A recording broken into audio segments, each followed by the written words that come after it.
কাজ করার সময় বিদ্যুৎপৃষ্ট হয়ে মৃত্যু হলো যুবকের। তড়িঘড়ি তাকে উদ্ধার করে প্রথমে ইসলামপুর গ্রামীণ হাসপাতালে নিয়ে যাওয়া হয় চিকিৎসার জন্য।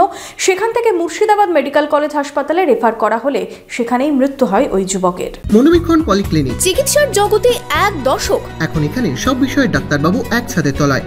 ফোন করুন 7477799515 এই নম্বরে। ভরদুপুরে কাজ করার সময় অসাবধানতা বশত বিদ্যুৎপৃষ্ট হয়ে প্রাণ গেল যুবকের। বৃহস্পতিবার ঘটনাটি ঘটেছে দৌলতাবাদ থানার ছয়ঘড়ি পশ্চিমপাড়া এলাকায়। জানা গেছে, ছয়ঘড়ি পশ্চিমপাড়ার বাসিন্দা সামিউল শেখ ভিন রাজ্যে রং মিস্ত্রির কাজ করতেন। মাসখানেক আগে সে গ্রামে ফেরে। এদিন দুপুরে প্রতিবেশীর বাড়িতে কাজ করার সময় বিদ্যুৎপৃষ্ট হন ওই যুবক।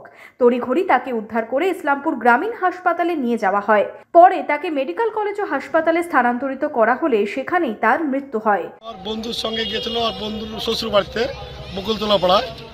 ওখানে গিয়া দেখে যে এখন কারেন্টের বাল্বে হোল্ডার লাগাইতে গিয়ে কি লাগাইতে গিয়ে একটা শর্টকে পড়ে যায়।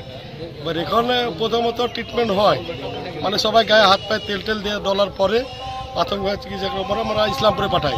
ইসলামপুর থেকে আবার ট্রান্সফার করে বহরমপুর পাঠাই। বহরমপুরে গিয়ে দেখতে শোনা যাচ্ছে এখন ডেড বডি হয়ে গেছে। এই ঘটনায় শোকস্তব্ধ গোটা এলাকা।